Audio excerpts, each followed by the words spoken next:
Okay, guys, welcome to Big Loz Official. Today we have the one and only Australian strength coach with us.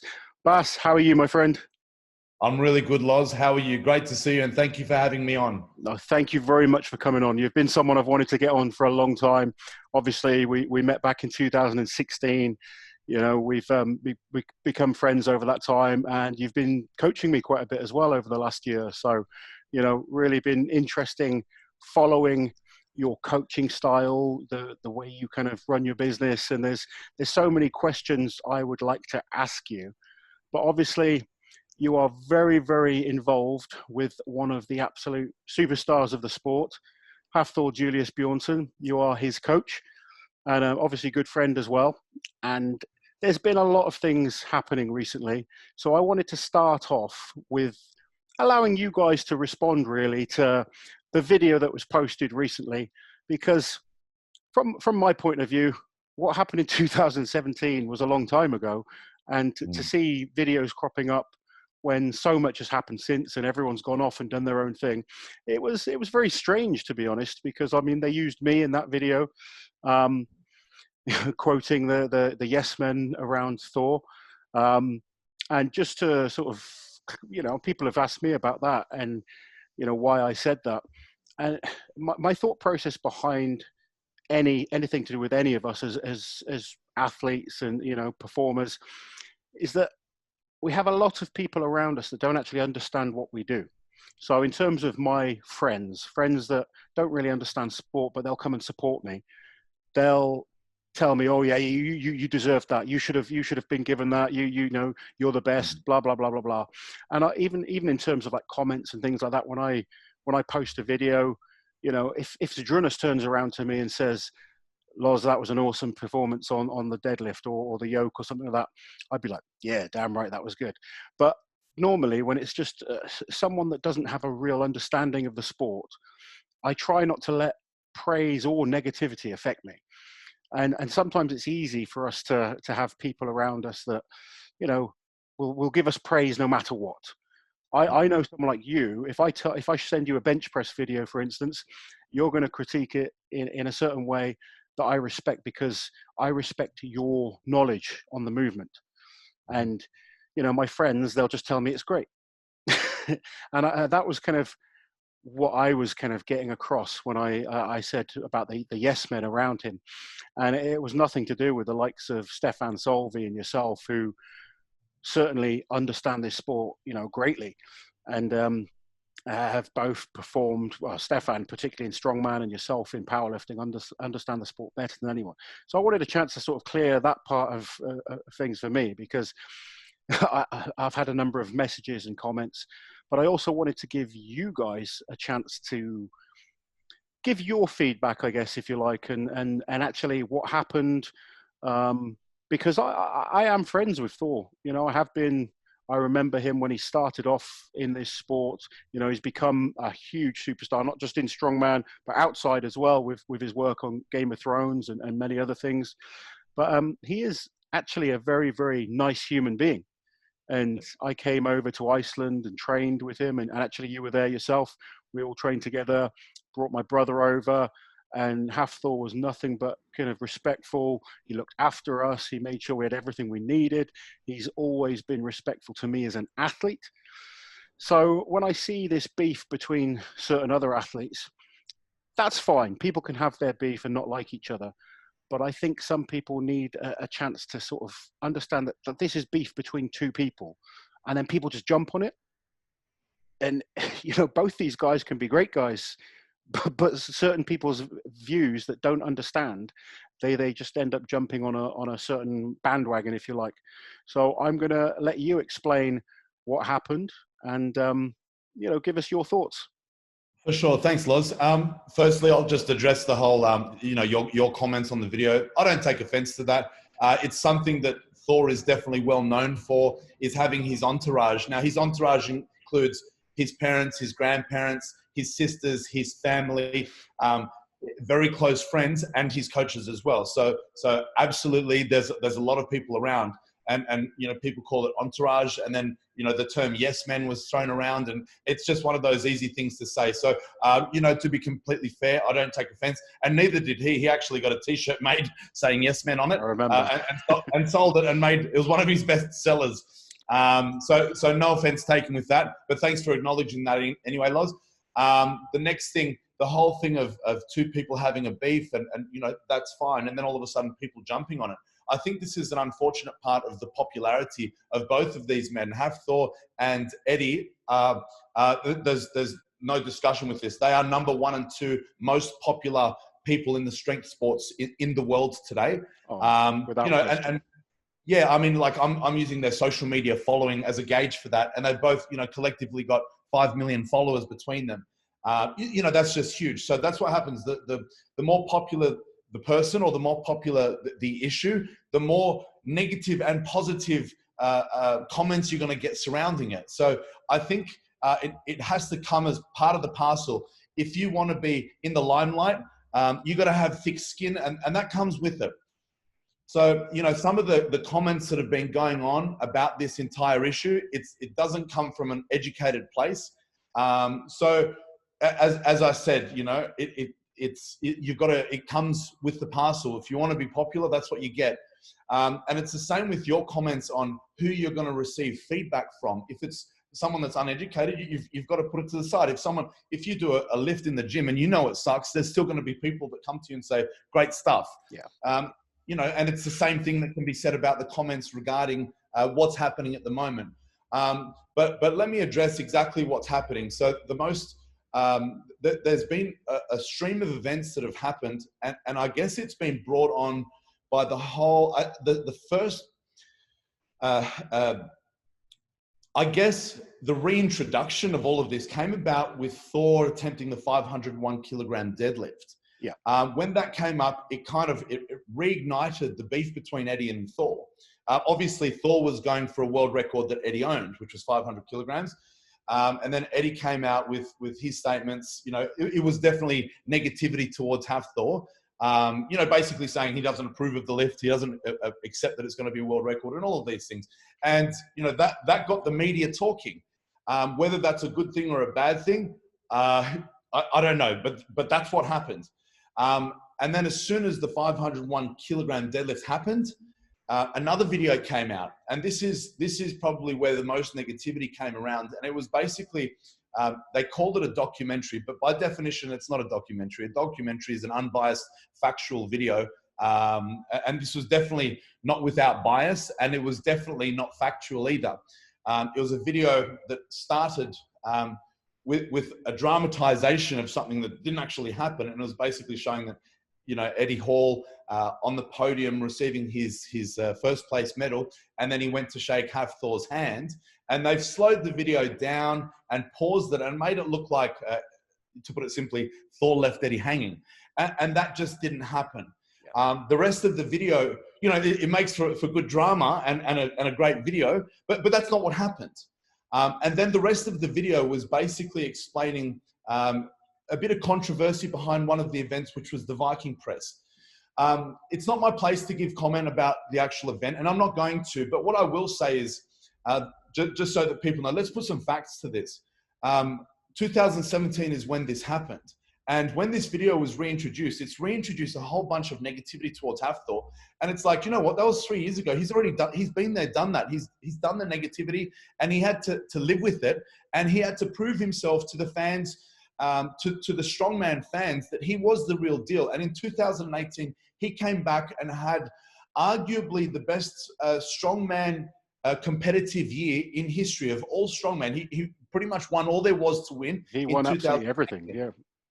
So, started with the Arnolds, he won that. Then he won Europe's Strongest Man, World's Strongest Man, World's Ultimate Strongman. The first year they came out, he won that. Iceland's Strongest Man. And then to top it off at the end, this was for me, I kept on telling him, I want you to do a powerlifting competition. And with 6 weeks prep, he did an 1,100 kilogram total, which is huge. And, he won the world back. And, they realized, what? People are entitled to have shit moments in their sporting career. And that's what it was. And it was all forgotten about. But now it's been revisited. And the way that it's been revisited through this video is that that Viking press moment was the world's strongest man. Let's put the facts out here. That's one of 6 events in the finals. So I know, obviously, you know this, Loz, but for those who don't know the structure of World's Strongest Man, the finals are over 2 days. It's 3 events per day. And then, 3 days leading up to that is the qualifiers. So it's a week worth of events that lots goes on behind the scenes, lots of happy moments, lots of sad moments, lots of frustration, lots of things. And that video portrayed one facet of the World's Strongest Man. And all it did was portray Thor in a negative light, which is extremely unfair. But guess what? Thor had to deal with that anyway. So at the end of that World's Strongest Man, he did get a lot of negativity from a lot of the controversy that went on. But let's get some more facts out now. 2017 World's Strongest Man was Eddie Hall, and that's that. This was 3 years ago, and now it's been revisited. It doesn't need to be revisited unless we want to praise Eddie again and say congratulations. Yeah, I think you make a good point there. I mean, 2017, there's always ifs and buts, and I think as Adruna said actually in the documentary, we can all look back on contests and say, oh yes, if this happened, if this call went my way.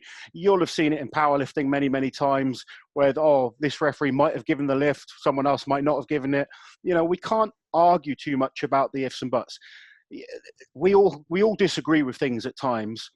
And at the end of the day, from my point of view, when an athlete is given or not given a lift, it's down to the referee. We often see athletes get slated online for being given a squat that some people watching online might say, oh, that was a high squat. At the end of the day, you can't blame the athlete for being given the rep.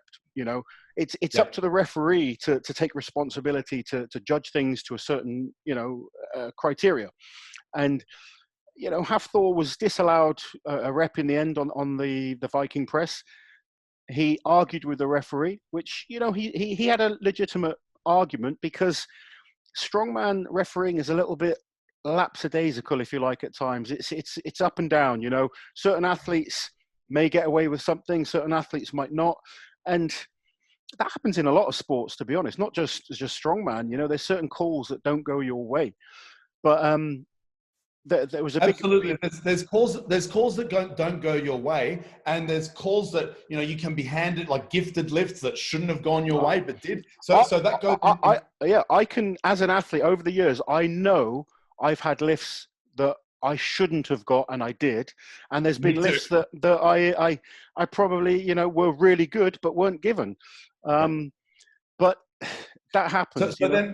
Then on the flip side of that, let's go to what happens with some of the athletes when something doesn't go your way, which is very much what happened with Thor, which is why he's getting a lot of negativity towards him.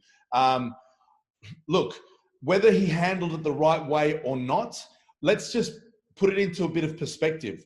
These guys, and as you know, how much goes into being the strongest man in the world, and it's not just strongman.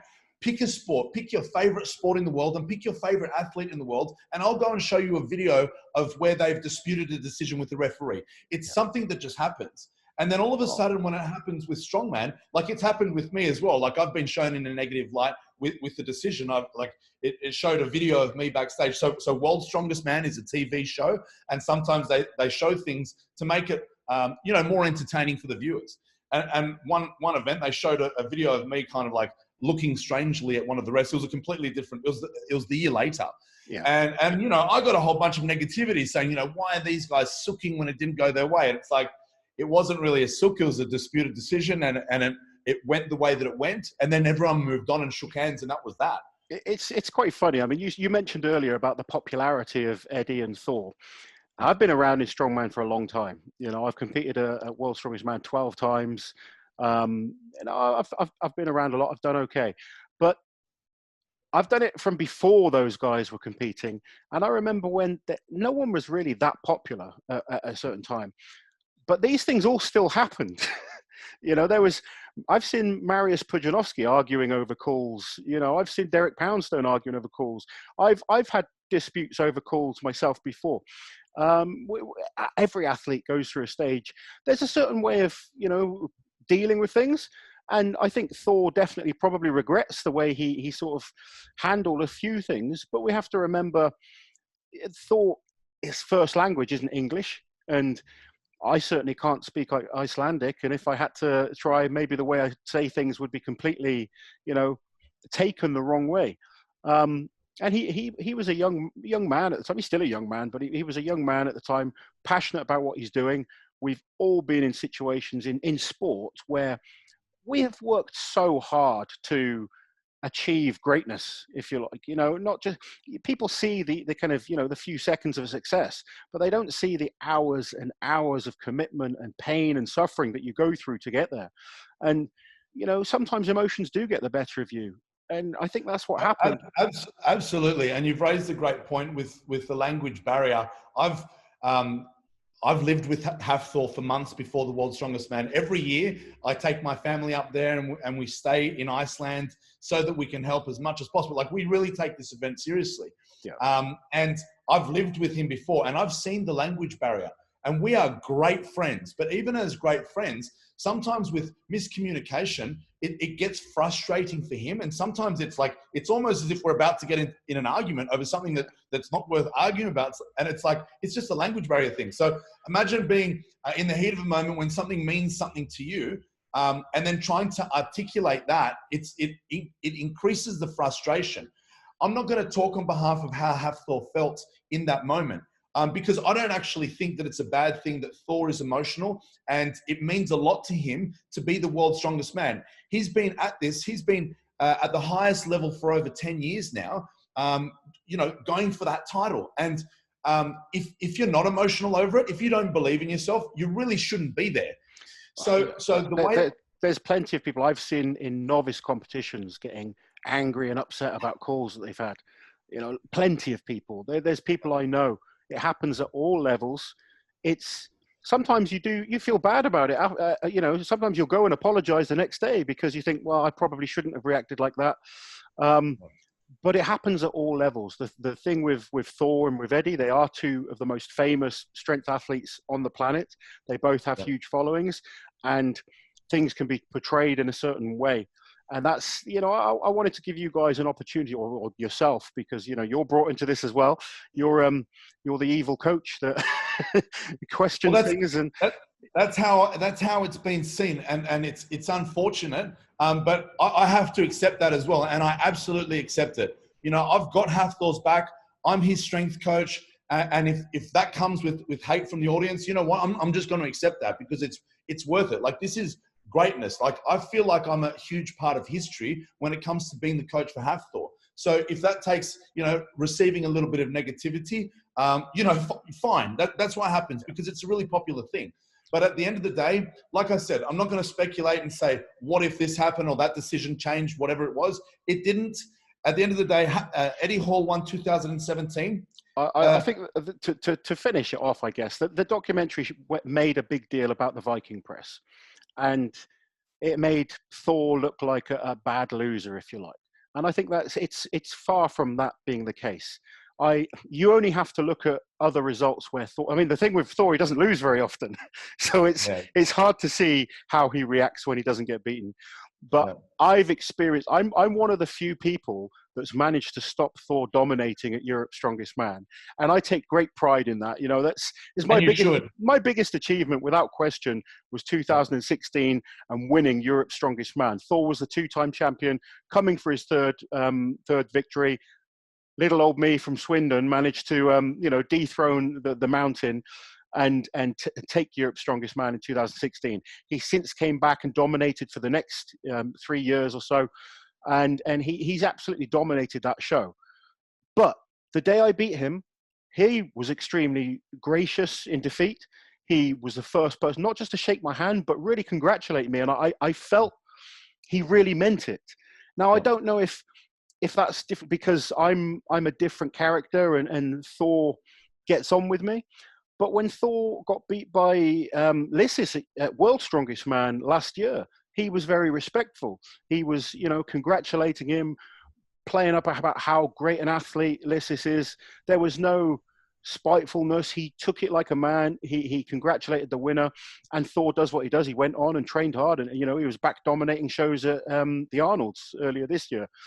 He looked in fabulous shape, and in my opinion, and I'm not saying this because you're on here, but I believe for the last 2 to 3 years, Thor has been the best strength athlete on the planet.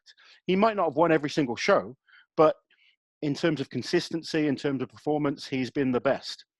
And yeah, I agree. It's hard not to agree, and it's hard to not look at that. And this is the funny thing with the comments on social media coming from a place with not much education or knowledge of the sport.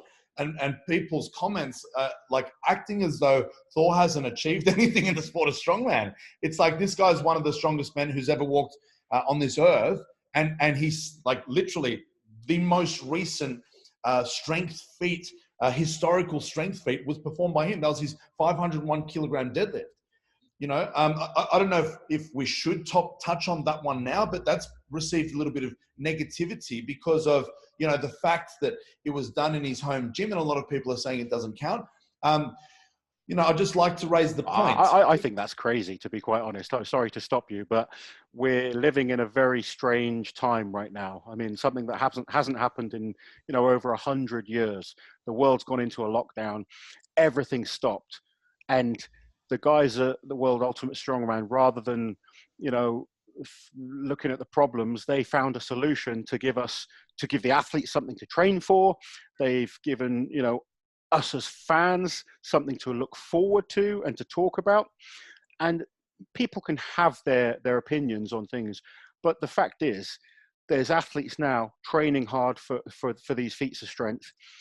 Nine of the feats of strength that happen, no one seems to have a problem with, but Thor being the first one to attempt at one of these records, he got a lot of praise for doing it, but he also got a lot of negativity as well. And let's remember this. I mean, there's some of the records are quite questionable in terms of, how good they are. But no one could even claim to deadlifting 500 kilos in the gym previous to this. It wasn't just to go and do it in competition. No one had ever done it in the gym. So to go and lift 501 kilos, and this is to take nothing away from Eddie, because being the first man to lift 500 kilos is without question an incredible feat of strength. To take the record up to the level he did, he deserves a tremendous amount of respect for that. Did it on the same night that I won Europe's Strongest Man. It was an amazing evening for British strength fans. And what he did really drove the sport to another level. It showed what was possible. But there's no reason then, as the record holder, to get upset about someone trying to attempt that record. I'm sure we'd all like to see it done in contest. I'd love to see these feats done in contest, because that's what we live for. That's what we train for, is to compete in shows. But unfortunately, right now there is no contests. Thor was training for the World Ultimate Strongman in Bahrain, where they were going to have the 501 attempt. This was always his plan. And rather than that being derailed, the guys at WUS decided, we're going to make it happen. There was a referee there that is regarded by every strength athlete as probably the best referee there is. Zydrunas is a very good referee now, but I think Magnus has always been the man that everyone looked up to in terms of consistency. He's consistently strict to everyone, and that's what's great about Magnus as a referee. He's disallowed me many times on events, and I'll call him all sorts of names under the sun. I'll have an argument with him, and then I'll go and look back at the video and go, sorry, Mr. Magnus, so you were correct. But I think all of us as athletes respect him as a referee. The weights were weighed in front of everyone on scales. They were, the Rogue calibrated plates. You can't argue with these lifts. It's not like, people just using normal weights that can vary quite a bit. You can have a 20 kilo plate that weighs 19.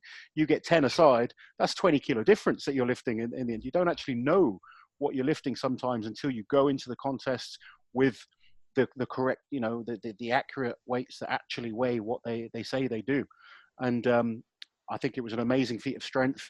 He pulled it extremely easily. That's exactly right. It's events like this and characters like Thor, like Eddie, like yourself, that are increasing the popularity for the sport and also increasing the need for things like the calibration of the plates and the weighing and making it actually official. So, you know, we were chatting about it before, where they've had some world records that were lifted with cheese, you know, 2,000 kilogram deadlifts or whatever it was, you know, but it's thanks to guys like the modern day strongman who are increasing the popularity of the sport to this level that it is becoming more official and it will be standardized.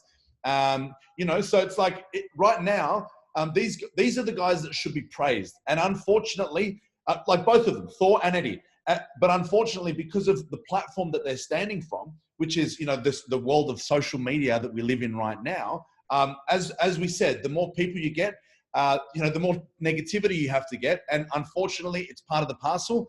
But at the same time, you know what? Everyone around the world who are looking at this and saying Thor didn't achieve anything, you're very sadly mistaken. He's one of the greatest strongman, you know, ever. And, you know, and he's still continuing to do great things. The next thing that these guys are doing is training for a boxing fight. No, that's a whole nother topic. A lot of people hate that because of the potential of these guys and what they can achieve in the strength world. But let's talk about some other facts now. How much are strongmen actually paid?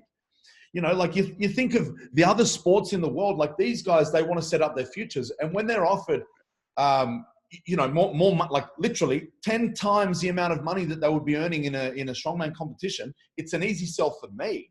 But in addition to that, the health of being a strongman at that level, he's a 200 kilogram man or 440 pounds. Yeah. That's just not healthy. And to be that body weight year after year after year, something's got to give. So in my opinion, like this is regardless of any discussion that I've had with Hafthor, I look at it and it's like, you need to lose the weight. It's not safe. This is why Eddie Hall retired as well. Yeah. And the world doesn't give a shit about how healthy they are. They want to see the freak show.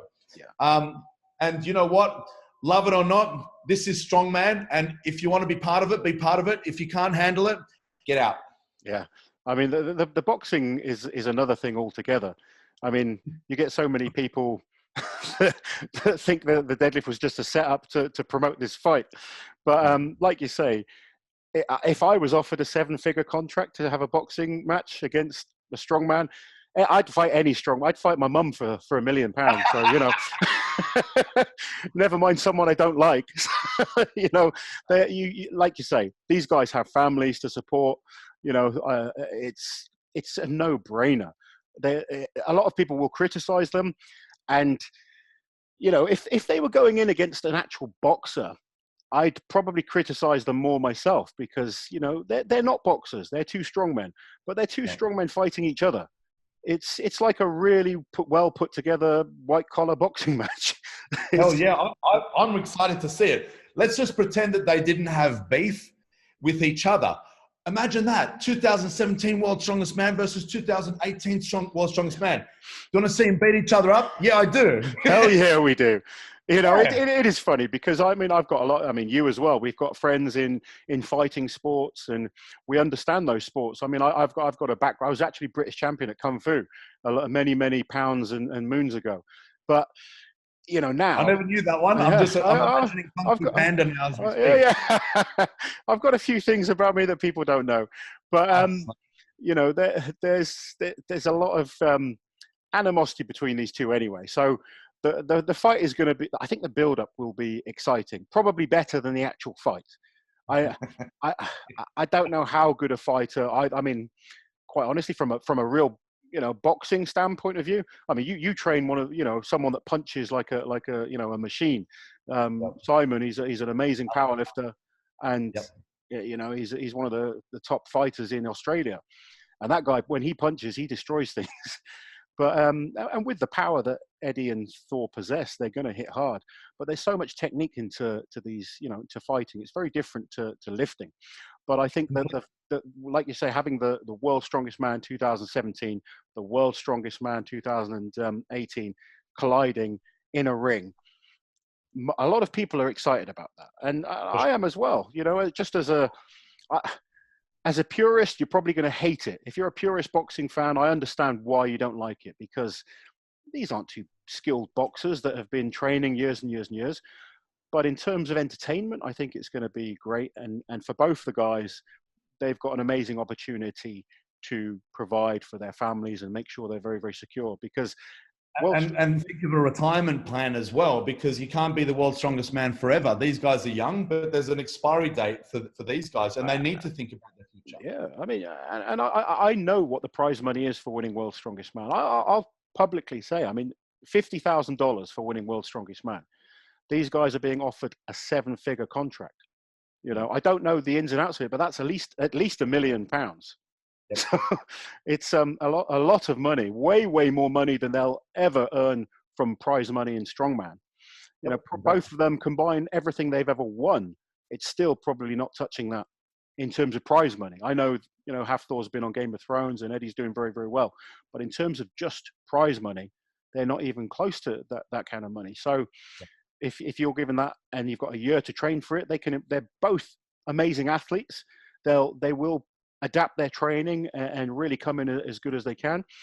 But one thing I know is experience in terms of fighting, just coping with the adrenaline of that situation will drain them both very, very quickly. And I expect after a round or two, they're both going to be gassing, no matter how fit and no matter how much weight they lose. Yep, probably. Even at the highest level, the heavyweight UFC fighters or boxers that are conditioned for this, it's a fact. They gas out a lot quicker than the lighter weight guys. It's just how it goes. That they're bigger human beings, you know, and their hearts are pumping blood to an extra large body. They're just going to gas out. It's not going to be a 10-rounder. No. And neither of them, like, with, you know, no offense, but neither of them are good fighters. They don't fight. And it's a new venture that they're both taking up. So it's not going to be like, you know, who's it, Tyson Fury versus Deontay Wilder. Completely different. Lower your expectations a hell of a lot. Entertainment value. I'm looking forward to the build-up. The build-up, I think, will be fun. I mean, like him or not, Eddie's quite entertaining in terms of the things he says. Hafthor is an incredible, you know, he's a giant. He's 6'9", like you said, 440 pounds. He's a monster of a man. You've got two beasts colliding with each other. It's going to be interesting, and I think at the end of the day, they're both going to come out winners out of this. You know, win or lose. If you're pocketing that kind of money, they're both going to be happy. Anyway, we'll move away from that story. I want to quickly talk about how you actually met Thor and your relationship with him in terms of the way you've helped him as a coach. Because obviously Thor was a great strongman before you came along. And a lot of people will say, what's this little man done to help him? I know what you've done to help him. And, you know, I'll let you talk about it anyway. I mean, 2016, I think you guys met. Yeah, so in 2016, I've been a strength coach for 17 years now. And in 2016, I got the opportunity to be part of an event where SodaStream were paying Hafthor Bjornsson to come out and train with a bunch of social media influencers. So the people that they invited had large followings on social media, and they were to take a photo with the mountain and post it on their page. And that's how SodaStream was going to get their publicity. And then as part of this, you know, my wife is a social, and her sister, they've got an account called Base Body Babes. They've got over 500,000 followers, and they were invited to take part. And I said to them, you've got to get me in the room. So they contacted the PR agency that were looking after the event. And not only did they get me in the room, but they then asked me if I could host the event with Hafthor. So for those who know Hafthor, he's not an educator. He's not a presenter. He's an athlete.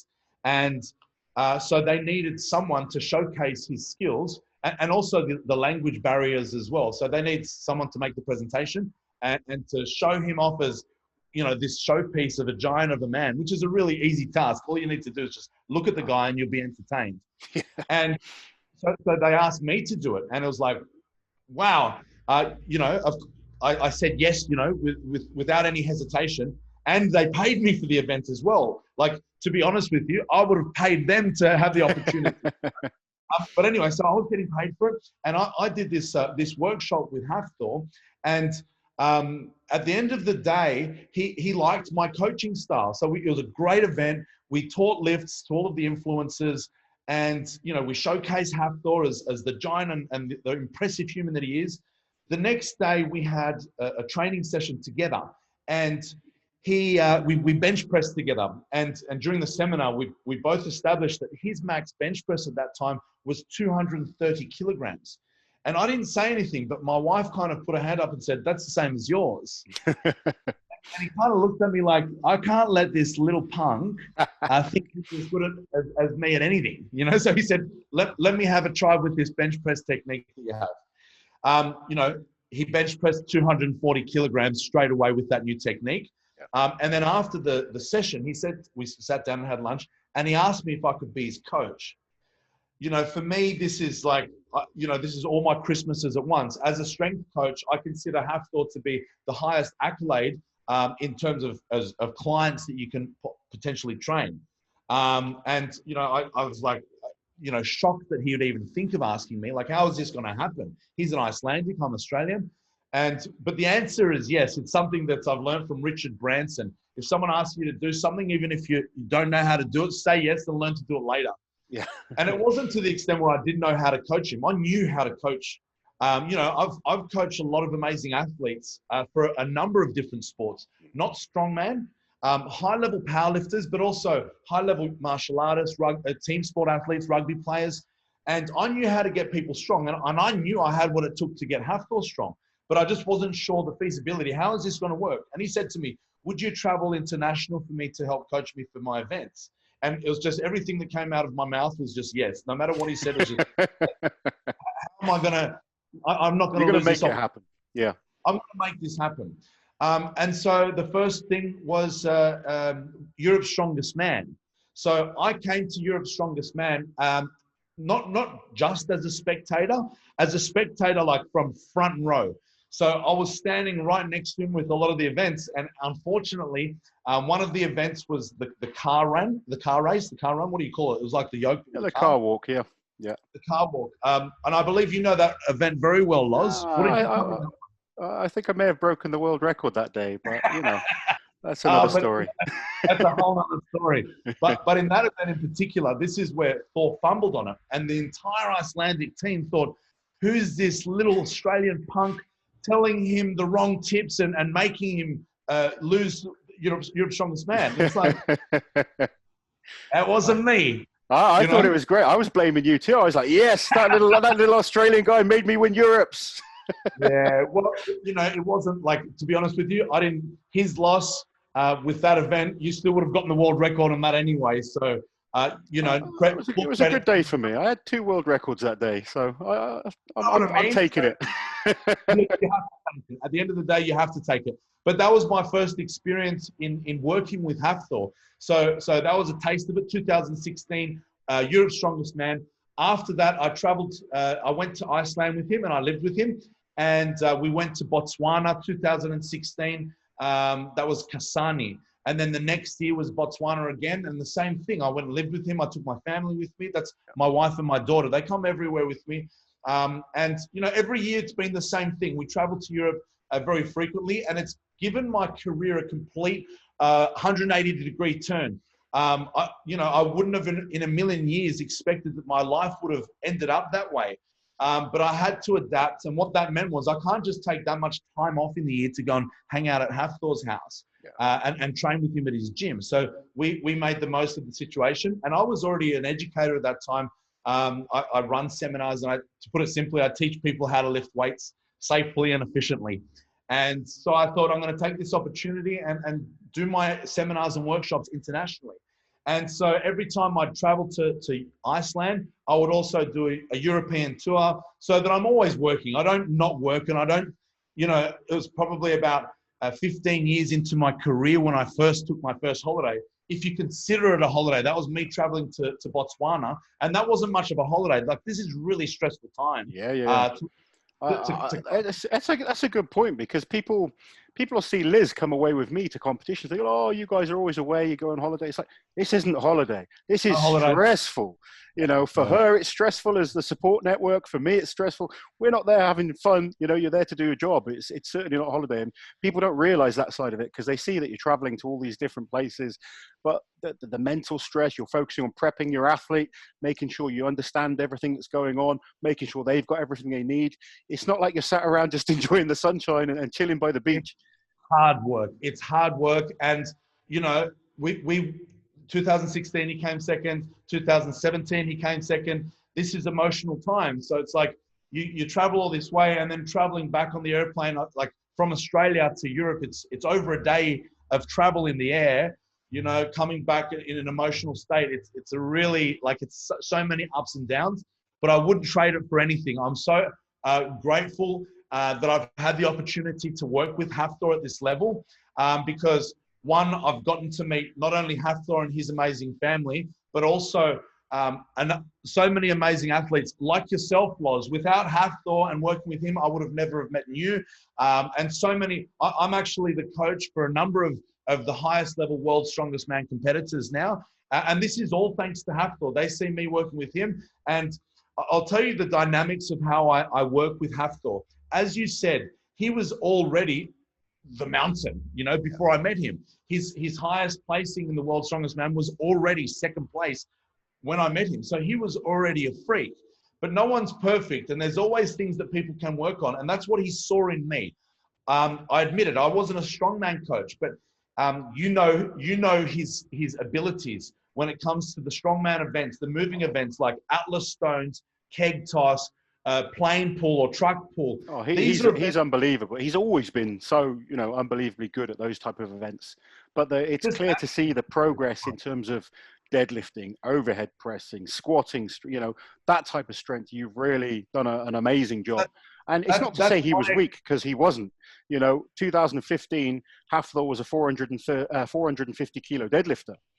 Yep. But people don't understand at that level to then go and put 50 kilos on top of that.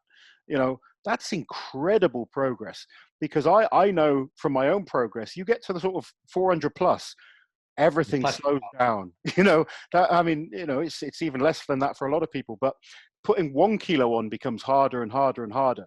So to put 50 kilos on top of that in 5 years, it shows you guys have a winning formula. And obviously with all the titles that he's won, and you know, you've been there to support him. You've kept him mentally strong as well as physically.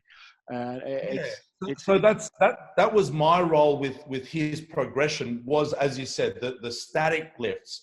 You know, I'm a barbell specialist. I'm a power lifter. But in addition to that, I helped him a lot with his structure, with his programming too. Something that you'll be able to vouch for. Strongmen at that level don't need motivation. You guys are motivated. You're in it to win it. So I'm not the motivating type of coach. In fact, go to the opposite end of that spectrum. I'm there to hold him back at times when he needs it. And that's one of the biggest problems, is some of these guys at the highest level are working too hard. And recovery is a huge part in your progression as a strength athlete.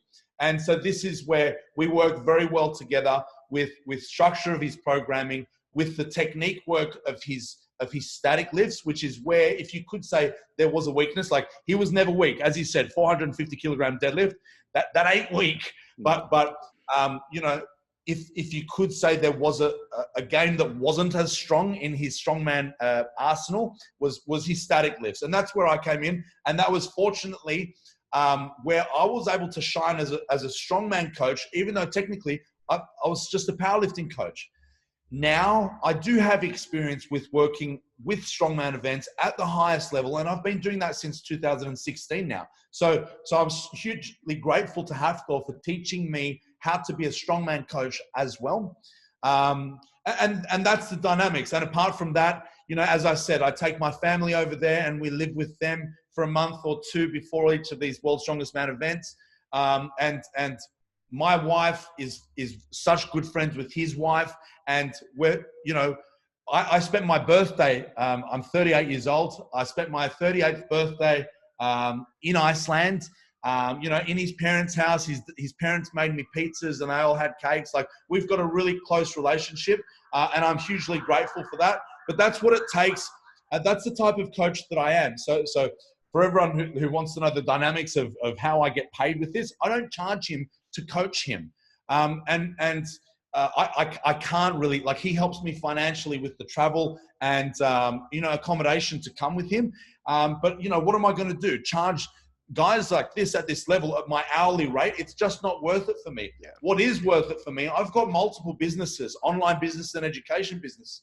And when people see me working with people at the highest level and achieving results that we're achieving, they know that I'm obviously, I understand how to do it. And so they purchase my products. And that's a lot more valuable to me than charging someone my hourly rate. But that also goes hand in hand with developing the trust. When you have such a great relationship with, you know, your athlete, and then they become your friend, and then you're charging them an hourly rate to work with them, it kind of ruins the friendship. It ruins the relationship a little bit. And it's like, it's a really fine line, because how do you get paid? And it's as I said, 17 years for me now, and it's taken a long time for me to be able to do this. You know, people say, how do you work with professional athletes? And I don't recommend it, because you don't get paid by the pros. You know, no, definitely. We'll talk more about your coaching and your businesses in the second half, because you know, I think if we leave part one there with the stories of Thor, I mean, you know, you guys have done incredible together. He is, you know, quite honestly, the best strongman on the planet right now. You've become an extremely respected and well-known strength coach all over the world. But I want to save part two for more talking about you. So we're going to leave it there. I hope everyone has enjoyed the part one. Please like, share, and subscribe to the channel, guys. And also make sure you go and check out Bass's pages as well on Instagram. And do you have a YouTube page as well? Yeah, everything. So my main channels are Australian Strength Coach. That's on YouTube and on Instagram. So at Australian Strength Coach. We will put a link down below, but we'll leave it there for part one. Thank you so much, Bass. And everyone, I hope you make sure you come back for part two, where we talk more about Bass's own lifting and his coaching experiences. Thank you, Loz. I appreciate the chat, man. Cheers, buddy.